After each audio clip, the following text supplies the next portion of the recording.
ನಮಸ್ಕಾರ ರಿವ್ಯೂ ಚಾನಲ್ಗೆ ಸ್ವಾಗತ. ನಾನು ಸೌಖ್ಯ ಗಾಂವ್ಕರ್. ನಿರೀಕ್ಷೆಯಂತೆ ಸಿದ್ದರಾಮಯ್ಯನವರಿಗೆ ಹೈಕೋರ್ಟ್ನಿಂದ ಅರಗಿಸಿಕೊಳ್ಳಲಾರದಂತ ಆಘಾತ. ರಾಜ್ಯಪಾಲರ ಪ್ರಾಸಿಕ್ಯೂಷನ್ ಅನುಮತಿಯನ್ನ ಜಸ್ಟಿಸ್ ನಾಗಪ್ರಸನ್ನ ಅವರು ಎತ್ತಿ ಹಿಡಿದಿದ್ದಾರೆ. ಆ ಮೂಲಕ ಸಿದ್ದರಾಮಯ್ಯ ವಿರುದ್ಧದ ತನಿಖೆಗೆ ಅವಕಾಶ ದೊರೆತಂತಾಗಿದೆ. What next? ಹಾಗಾದ್ರೆ ಇನ್ನು ಮುಂದೆ ಏನಾಗುತ್ತೆ?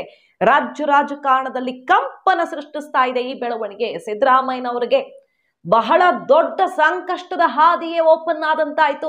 ಕೈಪಾಳ್ಯದಲ್ಲಿ ಸಿದ್ದರಾಮಯ್ಯ ವಿರೋಧಿ ಬಣ ಹಿರಿ ಹಿಗ್ಗುವಂತಾಗಿದೆ. ಮುಖ್ಯಮಂತ್ರಿ ಕುರ್ಚಿ ಶೇಕ್ ಆಗುವಂತ ಎಲ್ಲ ಸಾಧ್ಯತೆಗಳು ಸೃಷ್ಟಿಯಾಗಿವೆ. ಹಾಗಂದ ಮಾತ್ರಕ್ಕೆ ಸಿದ್ದರಾಮಯ್ಯನವರು ಇಲ್ಲಿಗೆ ಬಿಟ್ಟು ಬಿಡ್ತಾರಾ? ಸುಪ್ರೀಂ ಕೋರ್ಟ್ಗೆ ಈ ಕ್ಷಣವೇ ಹೋಗ್ತಾರೆ, ಈ ಕ್ಷಣವೇ ಅರ್ಜಿ ಹಾಕೊಳ್ತಾರೆ. ಯಾಕಂದ್ರೆ ಇಲ್ಲಿ ಸಿಬಿಐ ತನಿಖೆಗೆ ತಕ್ಷಣಕ್ಕೆ ಅರ್ಜಿ ಹಾಕೋ ಪ್ರಾಸೆಸ್ ಶುರು ಆಗುತ್ತೆ. ಪ್ರತ್ಯೇಕವಾಗಿ ಮತ್ತೆ ಅರ್ಜಿ ಹಾಕೊಳ್ತಾರೆ. ಸೆಂಟ್ರಲ್ ಏಜೆನ್ಸಿಗಳಿಗೆ, ಸ್ವತಂತ್ರ ತನಿಖಾ ಸಂಸ್ಥೆಗೆ ಅವಕಾಶ ಮಾಡಿಕೊಡ್ಬೇಕು ಅಂತ ಸಪರೇಟ್ ಆಗಿ ಅರ್ಜಿ ಪ್ರಾಸೆಸ್ ಆಗಿ FIR ದಾಖಲಾಗಿ ಸಮಸ್ಯೆ ಆಗೋಕ್ಕಿಂತ ಮುಂಚಿತವಾಗಿ ಸುಪ್ರೀಂ ಕೋರ್ಟ್ಗೆ ಮೂವ್ ಆಗ್ತಾರೆ. ತಯಾರಿ ಮಾಡ್ಕೊಂಡಿದ್ದೆ ಆಲ್ರೆಡಿ. ಈ ತರ ಆದ್ರೆ ಅಂತ ಪ್ಲಾನ್ ಬಿ ಅನ್ನು ರೆಡಿ ಮಾಡ್ಕೊಂಡಿದ್ದ ಮುಖ್ಯಮಂತ್ರಿಗಳು ಸುಪ್ರೀಂ ಕೋರ್ಟ್ಗೆ ಹೋಗಿ ಸುಪ್ರೀಂ ಕೋರ್ಟ್ ನಲ್ಲಿ ವಾದ ಪ್ರತಿವಾದ ಆಗಿ ತೀರ್ಪು ಬರೋ ತನಕ ಹೋಲ್ಡ್ ಮಾಡಬೇಕು. ಕೆಳ ನ್ಯಾಯಾಲಯದಲ್ಲಿ ಎಲ್ಲೂ ಕೂಡ, ಹೈಕೋರ್ಟ್ ಆಗ್ಲಿ ಇನ್ನೆಲ್ಲೂ ಕೂಡ ಪ್ರಾಸೆಸ್ ಮುಂದುವರಿಯದಂತೆ ನೋಡ್ಕೊಳ್ಳಿ ಅನ್ನುವ ಮೂಲಕ ತಾತ್ಕಾಲಿಕ ರಿಲೀಫ್ ಅನ್ನು ಪಡ್ಕೊಳ್ಳೋದಿಕ್ ನೋಡ್ತಾರೆ. ಅದ್ರ ಒಳಗಾಗಿ ಲೋಕಾಯುಕ್ತದಲ್ಲಿ FIR ಆಗ್ಬಿಟ್ರೆ ಅಥವಾ ಇನ್ಯಾವುದೋ ತನಿಖಾ ಏಜೆನ್ಸಿ ಮೂಲಕ FIR ಆಗ್ಬಿಟ್ರೆ ಮುಖ್ಯಮಂತ್ರಿಗಳ ಮೇಲೆ FIR ಇದೆ, ಕೇಸ್ ಇದೆ. ಹಾಗಾಗಿ ಅವರು ರಾಜೀನಾಮೆ ಕೊಡಬೇಕು ಅನ್ನುವ ಒತ್ತಾಯ ಶುರು ಆಗುತ್ತೆ. ಸೊ ಇಂಥ ಸಂಕಷ್ಟ ಎದುರಾಗದಂತೆ ಸಾಧ್ಯವಾದಷ್ಟು ಬೇಗ ಮುಂದಿನ ಪ್ರಕ್ರಿಯೆಗಳ ಮೊದಲೇ ಸುಪ್ರೀಂ ಕೋರ್ಟ್ ಮೆಟ್ಟಿಲಿರೋದಕ್ಕೆ ಸಿದ್ದರಾಮಯ್ಯನವರು ರೆಡಿ ಮಾಡ್ಕೊಂಡ್ರೆ ಅದಕ್ಕೆ ವಿರುದ್ಧ ದಿಕ್ಕಿನಲ್ಲಿ ದೂರುದಾರರು ಕೂಡ ಕಾನೂನು ಹೋರಾಟ ಆದಷ್ಟು ಬೇಗ ಇದು ತನಿಖೆಗೆ ಹೋಗಬೇಕು ಅನ್ನೋ ನಿಟ್ಟಿನಲ್ಲೂ ಕೂಡ ಹೋರಾಟವನ್ನು ಶುರು ಮಾಡ್ತಾರೆ. ಅದೇನೇ ಆಗ್ಲಿ, ಸಿದ್ದರಾಮಯ್ಯನವರು ಈಗ ನೈತಿಕ ಹೊಣೆಯನ್ನ ಹೊರಬೇಕಾಗ ಬರುತ್ತೆ. ಒಂದು ಕೇಸ್ ಬಿತ್ತು ಅಂದ್ರೆ ಸಹಜವಾಗಿ ಈಗ ಕೇಸ್ ಬೀಳೋದಕ್ಕೆ ಅವಕಾಶ ಆಯ್ತಲ್ಲ, ತನಿಖೆಗೆ ಓಕೆ ಅಂತ ಕೋರ್ಟ್ ಹೇಳಿರೋದ್ರಿಂದ ಸಹಜವಾಗಿ FIR ದಾಖಲಾಗುತ್ತೆ. FIR ದಾಖಲಾದ ಮೇಲೆ ಪಕ್ಷದ ಒಳಗೆ ಒತ್ತಡ ಶುರುವಾಗುತ್ತೆ. ಈಗಾಗಲೇ ಬ್ಯಾಕ್ ಟು ಬ್ಯಾಕ್ CM ಆಕಾಂಕ್ಷಿಗಳು ಡೆಲ್ಲಿ ಪ್ರಯಾಣವನ್ನು ಮುಗಿಸಿ ಬಂದಿದ್ದಾಗಿದೆ. DK ಶಿವಕುಮಾರ್, ಪರಮೇಶ್ವರ್, ಬೇರೆ ನಾಯಕರುಗಳೆಲ್ಲ ಒತ್ತಡ ಹಾಕ್ತಾರೆ. ಅವರು ಗೆದ್ದು ಬರಲಿ, ತನಿಖೆಯನ್ನು ಎದುರಿಸ್ತಿದ್ದಾರೆ ಅಂದ ಮೇಲೆ ಅನಿವಾರ್ಯವಾಗಿ ಬಿಟ್ಟು ಕೊಡಬೇಕಾಗತ್ತೆ. ಈ ಪರಿಸ್ಥಿತಿಯಲ್ಲೂ ಅವರು ಮುಂದುವರಿಯೋದು ಪಕ್ಷಕ್ಕೆ ರಾಷ್ಟ್ರ ಮಟ್ಟದಲ್ಲಿ ಮುಜುಗರ ಆಗತ್ತೆ. ಪ್ರತಿಪಕ್ಷವಾಗಿ ಕಾಂಗ್ರೆಸ್ BJP ವಿರುದ್ಧ ವಾಗ್ದಾಳಿ ನಡೆಸೋಕ್ಕಾಗಲ್ಲ. ಹಾಗಾಗಿ ನೈತಿಕ ಹೊಣೆ ಹೊತ್ತು ಸಿದ್ದರಾಮಯ್ಯನವರು ರಾಜೀನಾಮೆ ಕೊಡ್ಲಿ ಅನ್ನುವಂಥ ಒತ್ತಡ ಭುಗಿಲೇಳುತ್ತೀಗ. ಸೊ ಸಿದ್ದರಾಮಯ್ಯನವ್ರಿಗೆ ಇಡೀ ರಾಜಕಾರಣದಲ್ಲಿ ಈಗ ದೊಡ್ಡದೊಂದು ಆಘಾತಕಾರಿ ಫಲಿತಾಂಶ ಬಂದಿದೆ. ಕೋರ್ಟ್ನಲ್ಲಿ ಆದೇಶ ಬಂದಿದೆ.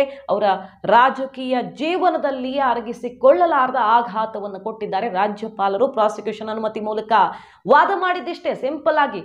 ನಾವಿನ್ನೇನು ಮಾಡ್ತಿಲ್ಲ, ಅವರ ಇಮೇಜ್ ಇನ್ನೂ ಶೈನ್ ಆಗುತ್ತೆ. ಇಲ್ಲಿ ತನಿಖೆ ಆದ್ರೆ ತಪ್ಪು ಮಾಡಿಲ್ಲ ಅಂದಮೇಲೆ ಯಾಕೆ ಭಯ ಅನ್ನೋದನ್ನೇ ಸಾಲಿಸಿಟರ್ ಜನರಲ್ ರಾಜ್ಯಪಾಲರ ಪರ ವಾದಿಸಿದ್ದು. ಆ ಪಾಯಿಂಟ್ ಈಗ ಎದ್ದು ನಿಂತಿದೆ, ರಾಜ್ಯಪಾಲರಿಗೆ ಬಲವನ್ನ ಕೊಟ್ಟಿದೆ. ಸಿದ್ದರಾಮಯ್ಯನವರು ತನಿಖೆ ಎದುರಿಸಲಿ, ತಪ್ಪಿಲ್ಲ ಅಂದ್ರೆ ಇಲ್ಲ, ಮತ್ತಷ್ಟು ಬಲ ಬರುತ್ತೆ. ತಪ್ಪಿದ್ರೆ ಶಿಕ್ಷೆ ಆಗಬೇಕು, ಲೋಪಗಳಿವೆ, ಹಾಗಾಗಿ ಇನ್ವೆಸ್ಟಿಗೇಷನ್ ಅನಿವಾರ್ಯ ಅನ್ನೋದನ್ನ ಏನು ಸೂಚಿಸಿದ್ರು ಅದನ್ನ ಕೋರ್ಟ್ ಎತ್ತಿ ಹಿಡಿದಿರೋದು ಈಗ ಕುತೂಹಲಕಾರಿ. ತಕ್ಷಣಕ್ಕೆ ಈಗ ಏನಾಗುತ್ತೆ ಅಂತ ಕೇಳಿದ್ರೆ, ಕೆಳ ನ್ಯಾಯಾಲಯದಲ್ಲಿ ವಿಚಾರಣೆ ಮುಗಿದು ತೀರ್ಪು ಪೆಂಡಿಂಗ್ ಇದೆ. ಹೈಕೋರ್ಟ್ ಹೇಳಿತ್ತು ಇಲ್ಲಿ ವಿಚಾರಣೆ ಮುಗಿಯೋ ತನಕ ತೀರ್ಪು ಕೊಡಬೇಡಿ ಅಂತ. ಸೊ ಆ ತೀರ್ಪಿಗಿದ್ದಂತಹ ತಡೆಯಾಜ್ಞೆ ಈಗ ತೆರವಾಗುತ್ತೆ. ಕೆಳ ನ್ಯಾಯಾಲಯದಲ್ಲಿ ತೀರ್ಪು ಬರುತ್ತೆ, CBIಗೆ ಹೋಗಬೇಕು ಅಂತ ಕೇಳಿಕೊಳ್ಳಲಾಗಿತ್ತು. CBI ಕೊಡಬೇಕು ಅಥವಾ ಉನ್ನತ ಮಟ್ಟದ ತನಿಖೆ ಆಗಬೇಕು ಅಂತಾನೆ ಸ್ನೇಹಮಯಿ ಕೃಷ್ಣ ಅವರು ವಾದವನ್ನ ಮಂಡಿಸಿದ್ರು ಇಲ್ಲಿ. ಸೊ ಆ ಪೀಠದಿಂದ ತೀರ್ಪು ಯಾವುದೇ ಕ್ಷಣದಲ್ಲಿ ಪ್ರಕಟ ಆಗಬಹುದು. ಪ್ರಕಟವಾಗ್ತಾ ಇದ್ದ ಹಾಗೆ ಮುಖ್ಯಮಂತ್ರಿಗಳಿಗೆ ಸೆಂಟ್ರಲ್ ಏಜೆನ್ಸಿ ತನಿಖೆಯ ಉರುಳು ಫಿಕ್ಸ್ ಆಗ್ತಿದೆ. ಈಗ ಹೈಕೋರ್ಟ್ ಅಲ್ಲಿ ಆದೇಶವನ್ನ ತಡೆ ಹಿಡಿಲಿ, ಅಲ್ಲಿ ಆದೇಶ ಕೊಡೋದನ್ನ ತಡೆ ಹಿಡಿಲಿ ಅಂತ ಅಭಿಷೇಕ್ ಮನು ಸಿಂಘ್ವಿ ಅವರು ಕೇಳ್ಕೊಂಡ್ರು. ಇಲ್ಲ, ನಾನೇ ಆದೇಶ ಕೊಟ್ಟ ಮೇಲೆ ಅದನ್ನು ತಡೆ ಹಿಡಿಯೋದಕ್ಕಾಗಲ್ಲ ಅಂತ ಅದನ್ನು ತಳ್ಳಿ ಹಾಕಿರೋದ್ರಿಂದ ಯಾವುದೇ ಕ್ಷಣದಲ್ಲಿ ಕೆಳ ನ್ಯಾಯಾಲಯದಲ್ಲಿ ಈಗ ತೀರ್ಪು ಪ್ರಕಟವಾಗುತ್ತೆ. ಮುಖ್ಯಮಂತ್ರಿಗಳಿಗೆ ಸಂಕಷ್ಟ ಕಟ್ಟಿಟ್ಟ ಬುತ್ತಿ. ಕೋರ್ಟ್ ಒಂದು ಪಾಯಿಂಟ್ ಅನ್ನ ಇಲ್ಲಿ ಪ್ರಮುಖ ಮಾಡಿದೆ. ರಾಜ್ಯಪಾಲರು ಅವಕಾಶ ಮಾಡಿಕೊಟ್ಟಿರೋದು, ತನಿಖೆಗೆ ಆದೇಶ ಕೊಟ್ಟಿರೋದ್ರಲ್ಲಿ ಯಾವ ಲೋಪವೂ ಇಲ್ಲ, ವಿವೇಚನೆ ಬಳಸಿದ್ದಾರೆ. ಸಿದ್ದರಾಮಯ್ಯ ಕುಟುಂಬಕ್ಕೆ ಇಲ್ಲಿ ಲಾಭ ಆಗಿರೋದು, ಅವರು ಪ್ರಮುಖ ಹುದ್ದೆಯಲ್ಲಿದ್ದಾಗಲೇ ಲಾಭ ಆಗಿರೋದು ಸ್ಪಷ್ಟವಾಗಿ ಕಾಣಿಸ್ತಾ ಇದೆ. ಹಾಗಾಗಿ ತನಿಖೆ ಆಗಬೇಕು, ಅದರ ವರದಿ ಸಲ್ಲಿಕೆಯಾದ ಮೇಲೆ ಅರ್ಥ ಆಗೋದು ಅನ್ನೋ ಕ್ಲಿಯರ್ ಜಡ್ಜ್ಮೆಂಟ್ ಬಂದಿದೆ. ಸಿದ್ದರಾಮಯ್ಯನವರ 4 ದಶಕಗಳ ರಾಜಕೀಯ ಜೀವನದಲ್ಲಿ ಇದು ಅತಿ ದೊಡ್ಡ ಆಘಾತವೇ ಸರಿ. ಮಾಹಿತಿ ನಿಮ್ಗೆ ಇಷ್ಟ ಆಗಿದ್ರೆ ಮಿಸ್ ಮಾಡಿದ್ರೆ ನಮ್ಮ ಚಾನಲ್ನ ಸಬ್ಸ್ಕ್ರೈಬ್ ಮಾಡಿ. ನಿಮ್ಮ ಅಭಿಪ್ರಾಯ ಕಮೆಂಟ್ ಮಾಡಿ ತಿಳಿಸಿ. Thank you.